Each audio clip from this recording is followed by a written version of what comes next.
Wow, Redo the Healer is getting a show and it's releasing tomorrow on when I'm recording this. Honestly, I can't wait to be aired. Yeah, by my little gut feeling I have, I can already hear you judging me. That I'm a sicko, but no, not really. I'm just the type of guy that likes to watch the world burn. Anyways, this anime, this horrible, disgusting masterpiece is going to change the community forever, just like Goblin Slayer.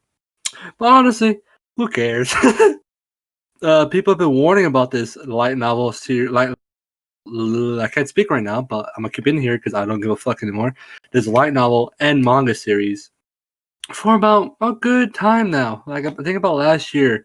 I heard of a certain man with a very frisky beard and very frisky hair.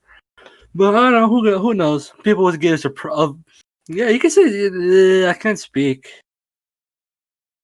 Yeah, you listen to me right now. I don't know why. Anyways, yeah, this anime, it's gonna be a wild ride tomorrow. Twitter's gonna be on fire. Everywhere's gonna be on fire, just like Goblin Slayer. But times 1,000, because I read the manga and the light novel. What the fuck? Like honestly, what the fuck? What the fuck? Like it's uh, like okay, no, then it's okay. If you're curious, if you have not read this manga or you're just watching this video because you just found it on YouTube or on Twitter, Jordan, I'll link to Twitter and code words, especially the code words I'm using in this video. I'll be using code words. So yeah, I'm gonna I'm gonna read you guys the chapter 0 to 6. You kids ready? You guys got your glass of cookies. I'm fucking retarded. You guys got your plate of cookies with a glass of milk, warm milk. Okay, just want to make sure before I start. So let's start off with chapter 0. Yes, we're introduced to the main character Kale and the princess named Freya. First page is all nice and dandy, introducing themselves and getting information on how Kale is a hero, as you could expect. And then the second page, you see Kale getting abused and drugged. Not so great of a start, but let's continue. Now we're in chapter 1. We're introduced to some characters who are also heroes fighting the Demon King. It's a queen, but we'll find out later. But cool. Now, 2 of the 3 heroes are dead. Except the princess and the healer, of course, because why not? The healer is shown being drugged out of the fucking mind by the other heroes. Now he's just standing there, just looking at the sky. Till suddenly, plot armor gets involved, and he's like, boom! I'm saying now, I can fucking think on my own now. And he fights the Demon King or Queen, you could say. I'm gonna say Demon King because it's more easier and more convenient. But yeah, so he fights the Demon King. And when he kills the Demon King, he gets a item that allows him to do whatever the fuck he wants, and he restarts time keeping his memories. Now we're into chapter, I don't know, because I don't know what chapter is this. But now the next page. Now back when he's about to be an adult, 14. I should point out, kids who turn 14 are fucking adults. Don't know where that is the real world. But he prepares for his revenge. Before he meets the princess, he gets more powers to be more OP. And with his Oscar-winning award of acting, he literally just acts like he just met the princess for the first time. And just pretends that he hasn't been abused by the princess for 4 fucking years. But we're gonna skim by that real quick. And now he's on his way to the fucking kingdom. To I don't know. Let's see the next page. Now they're talking, and the princess finds out he's the healer. And her mood changes very, very quickly from being a nice little cute princess to being a little bitch. Okay, now we're showing it. He is in his room, and now we got information on how the king is basically the top dog in power with a signature glowing eye, with a fucking hands on his fucking making a fist, leaning on it, fucking intimidating the fuck out of you. But whatever. Then the maid crapes him. But since he's in time, he knows how to do shit. He will do shit. So with his acting abilities, he pretends to resist the crepe. But in reality, he's stealing his powers because how OP his healing power is. And don't get me started on his fucking healing power. It somehow works. We're just gonna let it slide because why not? So yeah, he just steals his power as she crepes him for an entire week straight. Now, we're getting to the good part where basically this fucking manga becomes a fucking hentai. Like, what the fuck? Like, honestly, in the anime, I am like literally the entire time I was reading this, I was like thinking, how the fuck they're gonna animate this?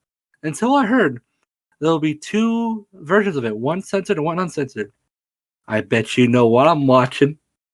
But anyways, this fucking guy, Kale, is a motherfucking stallion. He takes it like a man. But he shares the same traits as a hentai protagonist, honestly. Could have been better as a hentai, but okay. Now, the next chapter. Now we're shown how his healing power actually works, where he basically just heals. If someone breaks an arm or like loses an arm, and he can heal the arm back to. He can basically just replace the arm, and he feels the pain of losing the arm. But in reality, he just feels the pain. But since he could have handled the pain, the bitchy ass princess tells an old ass raisin looking wizard to train him. Now we're showing him being drugged out of his fucking mind. And since he prepared for this, he expects to only lose consciousness for a week. Yeah. Now for a scene all guys can relate to is Princess Kale kicking the fuck out of his groin. Like, the manga shows and it's like, ooh, you can fucking feel it, boys. Now we see him escaping the dungeon after the princess leaves and all that bullshit in this. Now we see memories of him getting craped and a blowie from a male adventurer. Honestly, why not? Because he has hentai powers, just like this certain other hentai that I will not name, but everyone knows. Now we get to this little chase scene. He meets another guard that you will soon see later, and he changes bodies with this said trusted guard. And yeah, and he basically switches bodies to this one main guard. I forgot his name. I'm not gonna fucking research it because this is the Spark Notes. Remember this is the Spark Notes. And so he switches places, aka he could change his fucking body. That's one of his other powers. He could change his fucking body. And literally he could change other people's appearance and all that, which I'll explain to it later. But yeah, he just switches places with another guard. And when the princess lowers her guard, he drains all of her magic power, I guess you could say, in this world. And yeah, this is where the fuck this is like the tame. This is one of the most tamest parts of this fucking manga. You're getting at the very, very like the fucking Mount Everest tip of the fucking iceberg, bro. Now, oh baby, he starts breaking her fingers one by one and healing them over and over and over. Again, this is the tamer parts of the series.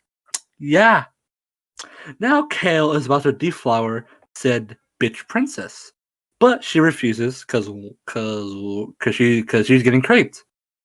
But fucking Kale, being the psychopath he is, he gets a metal rod that used to poke the fire, and heats that bitch up with one of his powers. And you know where he threatens to shove it at. Yeah, it shows, but not Kale. Like, what are the bitch ass princess chose option 1, and Kale deflowers her by craping her. After he finishes, yeah, there's a sex scene in this manga, and honestly, don't know how they're gonna animate this. And this is barely the chapter 0 to 6. Don't know how they're gonna animate the rest because I read to like chapter 50. Don't know how they're gonna animate the rest.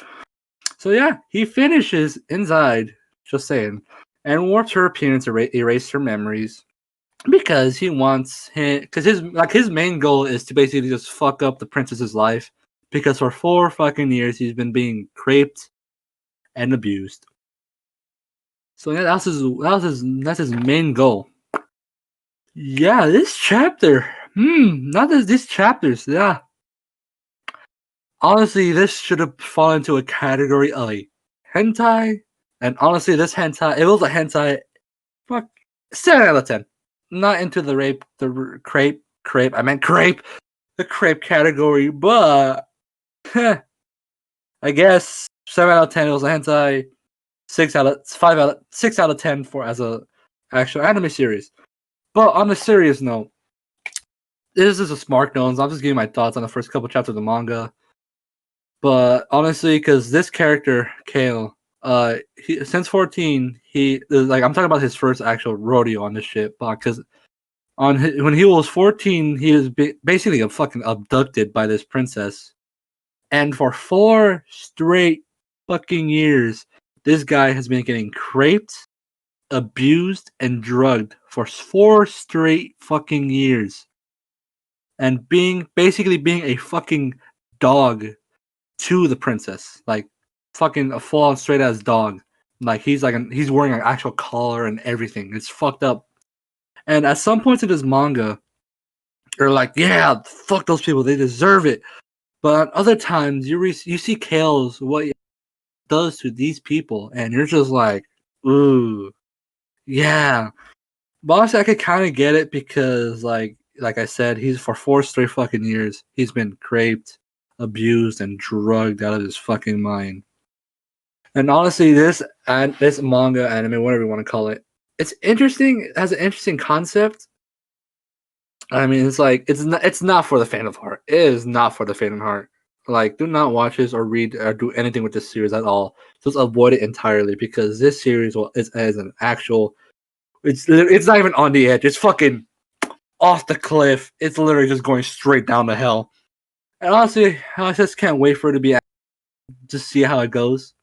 If you guys want to continue more about the series, I'll give it more details from chapter 7 to whatever.